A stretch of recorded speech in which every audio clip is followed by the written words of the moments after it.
Mr. Behari, I hope you still remember where you were, or do you want to be prompted by a question? Yeah, please. I think, I hope Commissioner Bolo is feeling better. Please. Thank you, Chair. We were dealing with your involvement in the events leading up to the pre-suspension notice to Ms. Ngqiza. We're talking about a police investigation. I'm not sure what the relevance of that was here. So the matter of reported by Mkhwanazi to SAPS.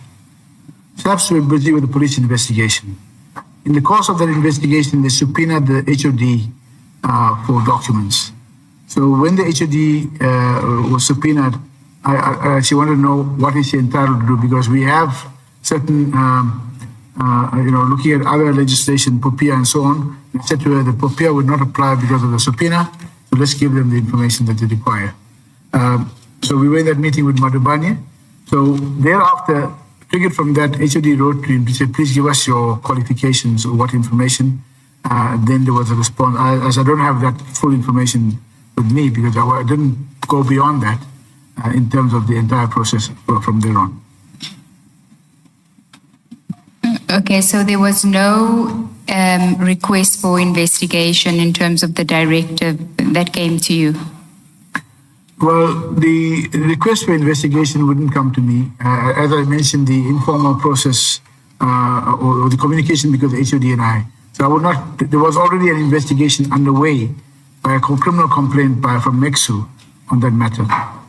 What would have come to me, an HOD would have been taking the one because she's then acted on that and got letters. Remember, the HOD is ultimate authority in terms of that. So she acted on that and wrote to Ngqiza to get all the information. And that is when the process took its course. Okay, thank you. If you don't mind, Mr. Behari, just increase your volume. I think your sound has dropped a little bit, so we can barely hear you this side. Yeah, I think this has been covered by the files here. That's why.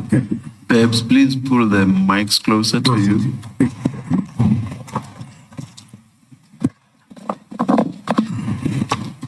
Mr. Behari, am I correct that sometime in 2024, around March, your role changed from being head of legal to now being head of risk and legal? Yes, Chair. Yes, I'm not asking. I'll say yes, but there's still some issues being addressed in that. Yes, and your responsibility became to advise Ekurhuleni not just on legal matters but also on risk. So things like legal risk and reputational risk, that was now your responsibility.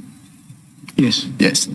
Now, from September, let's say November, because you said the IPID report was only sent to Ekurhuleni around October, November, but it was signed in September.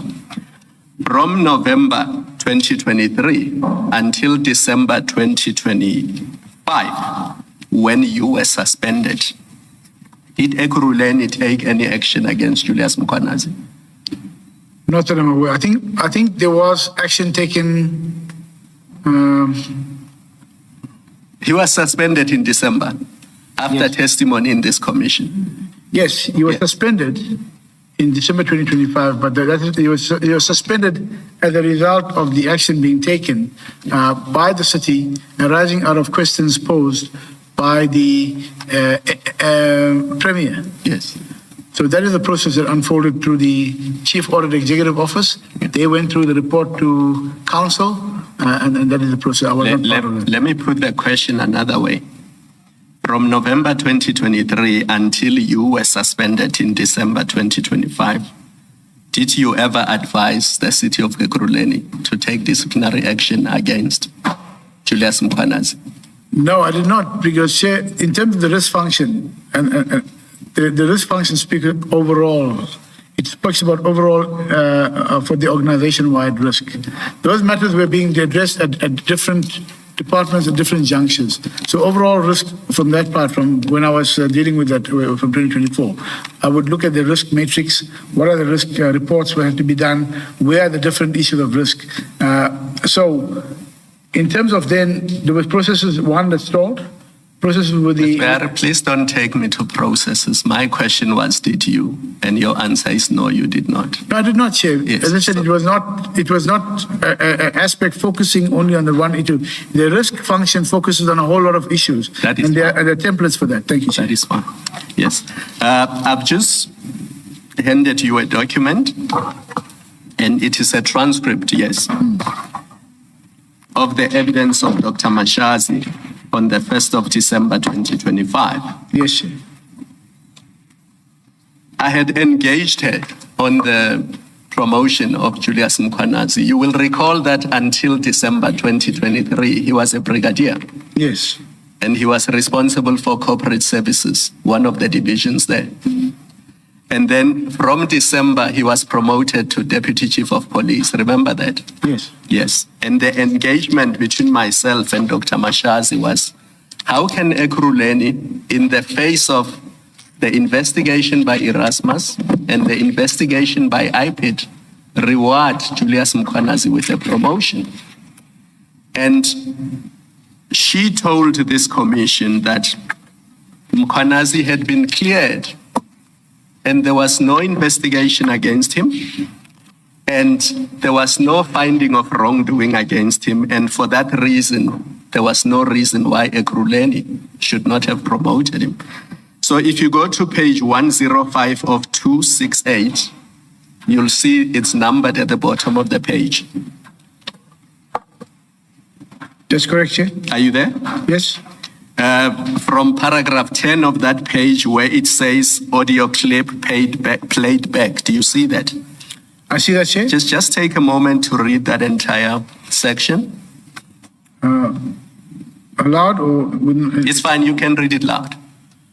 The IPID report for us was very big, and I was unable to discipline anyone. We had to take that IPID report to our investigation. We appointed an independent investigator through the internal audit, and the report was out. We will share the report with you so that you can start disciplining people. I'm not sure. So from that report, the acting chief of police has done nothing wrong. He is cleared, so IPID, they say, can go ahead if they want to arrest him, but if they think he is wrong, because they are police officers, but from our side, in terms of the DC and investigation, there is nothing wrong that the acting chief of police has done. He has been cleared by our report, and for that, as long as there is nothing that they are doing from their side, if they believe that he is wrong, then there is nothing I can do as an accounting officer. He reports to me, even the chief of police, who is on the suspension, he reports to me. If there is any wrongdoing on it from his side, I must do my own investigation. And I must also subject that person to a DC. I cannot subject my officers to a DC based on a report that I myself do not understand, because I had to take it to legal, and legal analyze the report and refer the report to internal audit. Yes. So you see, she uses the word cleared twice in that clip, and she says Mkhwanazi was cleared. Do you agree that Mkhwanazi was cleared? Mkhwanazi was not cleared by us Who cleared him? If I'm looking at this, I'm not sure when or the date of that clip, Chair, but she talks to a report of internal audit. The only report of internal audit that I am aware of was done as a result of the BXBX emails, where they was to investigate something else. So in no way do I believe that that report specifically cleared Julius Mkhwanazi or anybody else. What it did say was the process, there seemed to be, they couldn't find who drafted the documents. They did suggest that Julius must send, Mkhwanazi must send through a complaint to the information regulator, and they also commented on the fruitless and wasteful expenditure and not following of the process. But so she was incorrect when she said there's a report that cleared Julius Mkhwanazi. She would have been incorrect, because there were findings, and that is very clear. The audit report doesn't say we clear in that specific terms Julius Mkhwanazi. And on 106 towards the bottom, just before the sentence that starts with "thank you," now she's referring to the IPID report, and she says I cannot subject my officers to a DC based on a report that I myself do not understand, because I had to take it to legal and legal analyze the report. That was you. Is she talking to the report of IPID, or she's talking to the forensic report? No, she's talking to the IPID report. She's already said the forensic report cleared him. So she's referring to the IPID report. So I never cleared, no one cleared our friends the documents that we've been dealing with in terms of the letter to IPID, but no one gave any instruction. Ms. Behari, why do you not answer the question? I say that is you. When she says, I took the report to legal and legal analyze the report. And I've already told you she's referring to an IPID report. I'm saying legal is you. It's correct. Yes. And she said she couldn't understand this report. That's why she could not act on it. But you in fact, in your response to this report, said it is vague. It does not support the charges against Mkhwanazi, and you criticized IPID. That's all you did. Yes, Chair. It was part of the discussion in the letter we had framed or prepared. So all of the issues that we raised there was discussed with her. And that is hence the vagueness came for us to clarify certain aspects with IPID. But it was not about clearing Mkhwanazi in any respect. There is no way we told him he's cleared. We're dealing with the IPID report, and as per the letter and the evidence now, that is what we discussed with her. But then, as part of your duties at head of risk and legal, why did you not say to the city manager, we have an obligation to charge Mkhwanazi because that's the directive of IPID? But the process of charging was already processed in terms of the directive of IPID. The letter that we looked at was to deal with exactly what are the fraud and corruption aspects. No, I don't understand you. I'm asking you a simple question. Why did you not advise the city manager that IPID has directed that Mkhwanazi should be charged? But therefore, you have an obligation to charge him. Chair, but the process already underway. It's accepted as that because of the IPID report. Maybe before you answer, Mr. Behari, in that same document, if you would look at page 93, in that same document, look at page 93, and yes, then from line 7, she says, I refer the document to HOD Legal, who later informed me that the document is incomplete and he has advised chief or whatever that they cannot take action on this document.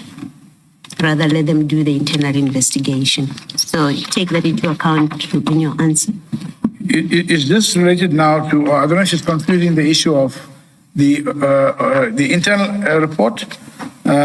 Because on respect to the IPID report, the discussion with Commissioner Kumalo is about the IPID report. Yes. Yes. So what she says here is, you said on line 7. Mr. Behari, you can see she's referring to the IPID report because in line 3, that's what it says. Even when you look at the IPID report, I do not know, I have it somewhere, where they write to him to implement or to discipline Julius. So from my point, I did something as an accounting officer by referring it because it is a legal document. I referred the document to HOD Legal, that is you, who later informed me that the document is incomplete and he has advised chief or whatever that they cannot take action on this document. I mean, that is clear advice to the city manager. The city can take action on this document, rather let them do the internal investigation. Chair, I do not give such an advice to city manager because I never engaged with chief of police on this. Hence, I asked if it was the previous one or not. That's the only other one I engaged with chief report was the internal affairs. I didn't engage with chief of police on this matter. So no, hence we're talking about the city manager. Mr. Behari, please stop doing that. We're talking about the city manager. She says you informed her that the document is incomplete and you advised chief or somebody, she doesn't know, that the city cannot take action on this document, which is the IPID report. Rather, they should do an internal investigation. Chair, as I'm saying, Chair, that is not my advice to the city manager. The engagement with the city manager was that we are addressing certain vague issues in the report as per the letters that we went out. And when she said he has advised chief or whatever, I didn't advise anybody for another internal investigation. I just spoke to the city manager about what were the concerns raised as per our engagements internally. And those are the only issues. I never gave city manager any advice to the extent that we said there must be another internal investigation. So she was not truthful in her evidence? If that is the case, she would have been mistaken or not truthful, but not according to what I gave her. Okay. And then did you advise that an internal investigation be done? I did not, Chair, because there was already an IPID investigation. I did not for another internal investigation now, because IPID investigation was already done. Did you tell the city manager what is contained in page, remember that document which is a draft report to IPID? Is that what you said to her about the IPID report? Page 21 of our letter. I think it's 324. We don't have to go there. You know the document I'm talking about. The draft report to IPID or the draft response to IPID. Yes. What is contained in that document? Your attitude to the IPID report. I discussed the content of that letter. So is that what you told the city manager? It would have included the entire document. That the charges are not sustainable? We believe the charges are not sustainable. Yes, correct. So then how can you expect a city manager to proceed to charge Julius Mkhwanazi if you yourself told her that the charges are not sustainable? Because of the process, we're still embarking to clarify it, but I did tell her that, yes. Yeah, but if the charges are not sustainable, you cannot charge Julius Mkhwanazi. But I explained to her what the process is. So at that stage, it is not sustainable, but we are engaging with the IPID to get clarity on aspects. But you never engaged with IPID. You said so yourself that the letter never went out and you never followed up to ensure that it goes out. Yes. So in fact, you blocked the process because you didn't engage with IPID. You told city manager that you are engaging with IPID. That's how the process will go forward. And then you never engaged with IPID, which means you stopped any chance of Mkhwanazi being disciplined. Chair, I never engaged with IPID because we were in the process of taking the letters to IPID to clarify what are we going to address. So I never engaged with IPID. I never blocked any process. Advocate Behari, we are now looking backwards. We're not looking forward. We are 2 years later. We're looking back. You did not engage with IPID, which means it is you. You said to the city manager, the process will be, I will engage with IPID. But you did not do that. So the process stopped because you did not do what you told the city manager you were going to do. Chair, what I said to the city manager was, in terms of the content of our letter, which was speaking on fraud and corruption, it was not talking about stopping the disciplinary process, which was addressed to Chief Mapiye. The issues that are raised with city manager on the fraud of corruption was we were in the process of dealing with the issues, and I said to her, this is what the content of our letter is. I repeat myself, how can they charge Mkhwanazi when you have said to them the charges are not sustainable? Chair, the issues we raised in terms of that, if they want to charge them in terms of what IPID says, it was a directive from IPID to that. Of course, later on we said it's a recommendation and we had our discussion on that. But I said to the city manager that we are engaging to clarify these issues. This is why it is vague at this stage. It's not about stopping any issues of proceeding to charge Mkhwanazi. Thank you. I'm going to leave it there. If you, head of legal, say to the city manager, there is no merit, these allegations, because the charge, the formulation of the charge is based on facts. There are certain facts. In your long letter, you have given a response. You say to IPID, this letter that never goes out, you say to IPID, Mkhwanazi did nothing wrong. That's really what you've done. You say Mzolo gave him tasks to do, right? And then Mkhwanazi is telling you that when he when he put forward the MOU and he put the donation letter forward, it was all on, accepted the donation.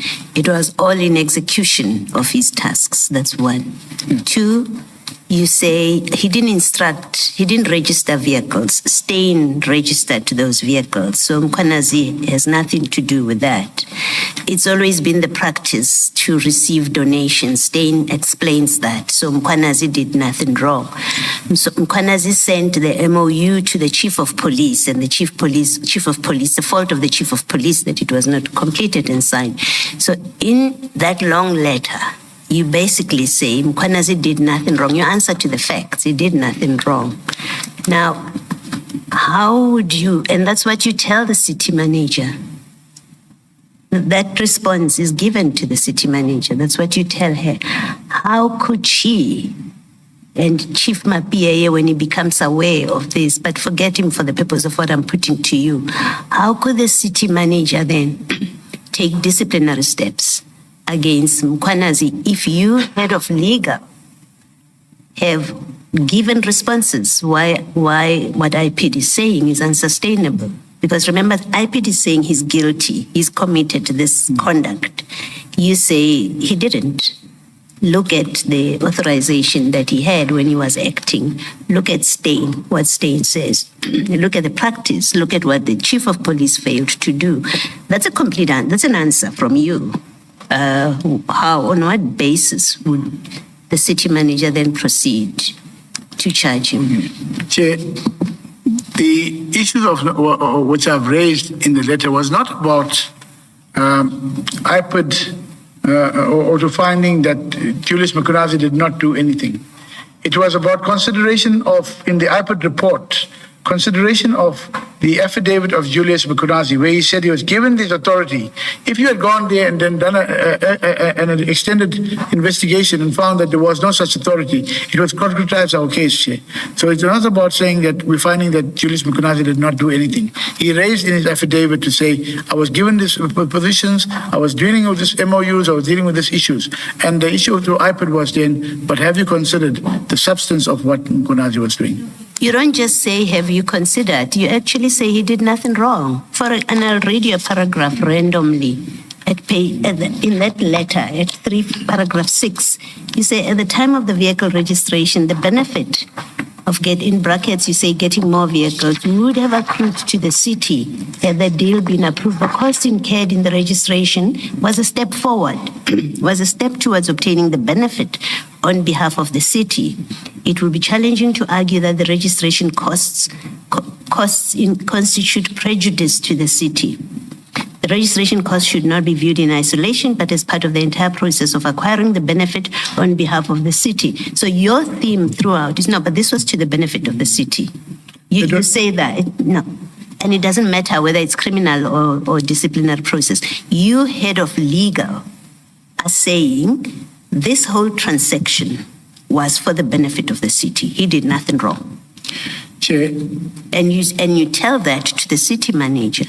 How can the city manager charge him for that? For registering these vehicles, for incurring the cost of registering these vehicles? Chair, as if the donation had completed legally, the intention was very clear to have benefited the city. That is what we were speaking to. It wasn't about him. It wasn't to benefit the city. The vehicles were never going to be transferred to the city. We've looked at the MOU. No, don't reprise what that MOU says. We've looked at it. We've looked at all those documents. We've had Brigadier Mkhwanazi here. Those vehicles were never intended to come to the city. They remained with Mr. Madlanga's company because that was the intention. They were never intended. So they were going to be driven, and it happened that way. They continued to be used by Mr. Madlanga's people, not your city. So there's no benefit that came out of it to the city. The MOU contains nothing that says these will come to the city. You say there's nothing wrong with all of that. And you say that to the city manager. So what I'm putting to you is when the city manager says, I was advised by head of legal that there's no merit or the complaints are unsustainable, and so I could not discipline, forget her motives, and I couldn't discipline, there's nothing wrong in her saying that because her head of legal has expressed the views that he has expressed in this letter. Yes. Yes. So I have expressed that view, Chair, and I said to, and the document details why. Now, in respect of, you say it was never intended to, at the stage when we considered that report, there was no linkage to say that it was never intended for. The only issue we picked up even from the initiation was it was a donation to the city. A donation then will speak to a document or vehicles or whatever the donation item would be, being transferred to and being used by the city. So if there was an intention never to transfer the vehicles or never to bring it back to allow to be used by elsewhere, I don't see that anywhere in that chair. Specifically mentioned. But if it is a donation, understanding that part from a donation, that would have covered that the city would be the ones benefiting. You see, we're having this discussion with you. We've had the benefit of the evidence of Brigadier Mkhwanazi even, and the documents that are involved in this. And from that evidence, we know that it was never the intention to deliver the vehicles to the city. We know that. They were always going to remain with Mr. Madlanga. Okay. That is the evidence, right? You say that was to the benefit of the city, because that's what you're saying. In fact, you say, on the contrary, again, I pick another random paragraph. You say it is difficult to see how CAT benefited from the registration of the vehicles as they transferred ownership of their vehicles to the city. Well, he benefited because he was driving around in unmarked vehicles that when they are checked on the system, they are known to be EMPD vehicles. So they opened doors for him to go wherever he wanted under the name of the EMPD. Then you say, on the contrary, CAT sustained a loss of assets while the vehicles were registered in the name of the city. There's no basis for you to say that. He always had control of these vehicles. The city is the one that stood to benefit, particularly considering that EMPD had a shortage of vehicles and there seemed to be no effort from the chief of police and senior management to address this. The purpose of the vehicle registration was to increase the number of vehicles to be used by the EMPD. There's no facts for you to say that. There was no facts whatsoever, not from the documents, not from anything that Brigadier Mkhwanazi said, because in that warning statement that you pulled out, the warning statement, it does say that they returned, they were never delivered to the city. Yeah. Right? So I don't know what facts you were relying on when you say they would have increased the vehicles to be used by the EMPD, because they never came to the EMPD. In that, but don't lose sight of what this part of the discussion is. Yeah. This part of the discussion that Commissioner Kumar discussed with you is that you advised the city manager. You spoke to the city manager. She saw this long letter, but you also had a discussion with her. So when she says, my head of legal says that the complaints or the allegations against Brigadier Mkhwanazi are not sustainable, she's right. That's what you've said. She's right. You said that to her. Chair, on two aspects. The first one is, at the time we considered the document, Mkhwanazi's evidence, of course, was not really. We considered the document purely looking at the IPOD report, and we crafted our response in that regard. So yes. But you also had his statement, warning statement, because if you didn't have the warning statement, then it raises another question. When you say to IPID you didn't consider Mkhwanazi's statement, what would you have been referring to, right? So you must have had sight. Otherwise, you're commenting on incomplete information. We did have sight on it, hence that is the document we refer to here. When Commissioner Kumalo mentioned the other document from, I think, this is why we had the insight. We asked him, did you consider the impact of that? Because in the documents what was contained there, it's referred to functions continuing to deal with the issue of functions given to him by Mzolo, which included the drafting of the MOUs, and for looking at then the donations issue. So that in that statement of his linked to the IPAD report, it spoke about donations. So when you say it was not transferred, the vehicle was transferred into the name of City of They were Ekurhuleni. never given to the city. They were never available to EMPD to use. And the MOU does not say they were going to be delivered to the city. That's the simple point I'm making, and that's a fact. The MOU, if you read that MOU, and I'm hoping that when you expressed these views here, you had considered all the documents, and that would include the MOU. And if you did read that MOU does not say they will be given to the city, right? It says they will remain with CAT VIP, those vehicles. Chair, the MOU stated that. But in terms of and this is why we asked in the with regards to the IPAD report. If you look at paragraph 11 of his document, CAT VIP would donate 4 vehicles which would be registered under City of Ekurhuleni to be utilized by EMPD officers. So when he came here then and said no, it was used by them, at that stage when we crafted this document, there was no such thing before us. And I accept that. Accept that, we can move. Thank you. And then come back then to Commissioner Kumalo. So the basis of us informing was based on the consideration of that, where we come to the letter that was drafted, and I would have informed City Manager based on this. There are issues that are vague, which we will be addressing. So, And these issues that are vague, I don't see what is vague in the IPIT letter, and you and I had that discussion yesterday. When you say they are vague, there are issues that are vague, and you tell the city manager, and she relies on that not to institute disciplinary proceedings, because that's her interest, right? Yeah. Her interest is not in the criminal case. The interest is that disciplinary action be taken. What the DPP does is a different process altogether. It's an IPIT DPP process.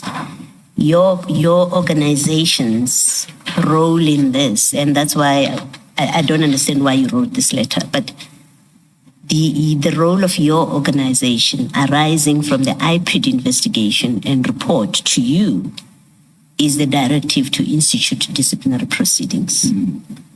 It's the one thing you don't address because you say it's with MAPA, but you go and comment to the city manager to say these charges are not sustainable.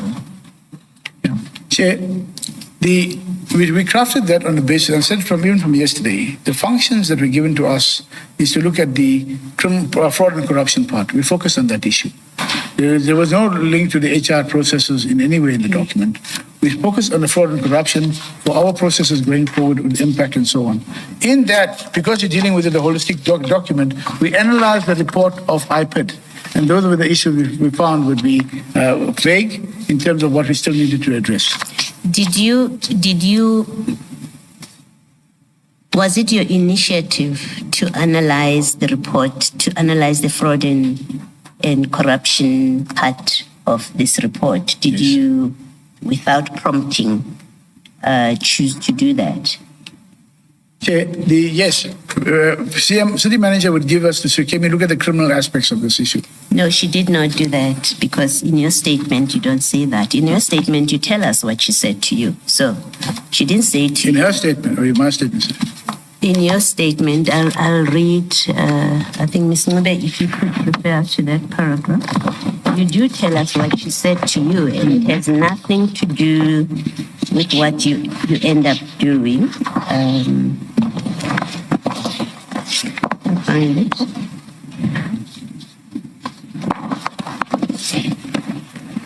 We looked at it yesterday. I put it to you yesterday. Yes, here. If you look at your paragraph 181, your statement, you say the city manager requested that the Legal Services Department prepare a draft response acknowledging receipt of the report and addressing certain technical issues that IPID had not clarified, including the status of matters referred to the Director of Public Prosecutions for decision.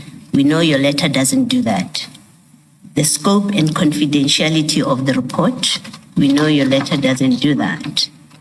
The distinction between preliminary investigative observations and findings capable of immediate implementation. Your letter doesn't do that. So you do tell us what the instruction from the city manager was. And Yes, Chair. this suggests that you went and did your own investigation of the charges. It's not the investigation, Chair. It's an assessment of what is contained in that report. Yeah, that was your initiative. So- it so didn't in- come from the city manager. Yes, so we briefed the city manager on that and said, so before we moved forward, we had to clarify all of the issues. So that is what the extent of it was. Before you move forward with doing what? Because remember the letter from IPID is very specific. It asks only of one thing. I ask one thing of you, which when I say you, I mean the city. It's institute disciplinary proceedings. So when you say we need to clarify before we go forward, what is the going forward to? We're going forward to deal with the other issue which is raised, Chair, which is in terms of, okay, the classification watch, it was already there, but at least on the evidence that we would be requiring to move forward in terms of first clarifying the fraud and corruption, that seems to be instrumental as well to the criminal aspects we were looking at, and for our own interest in terms of the impact and counsel. It would have also had an overlay into the disciplinary processes because of the evidence that was required. So that is what the basis So was. say that last part about the disciplinary process, you say? It would have had a leg in terms of the evidence being tested. If as we got a response from that aspect, it would have had a leg on the disciplinary as well. So if you got the answers that you were looking for, you are saying that would also feed into the disciplinary process? It would feed into disciplinary. Thank you.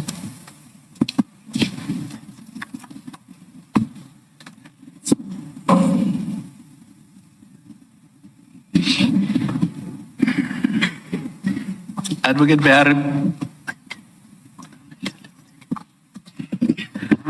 Let us adjourn and resume at 2:10.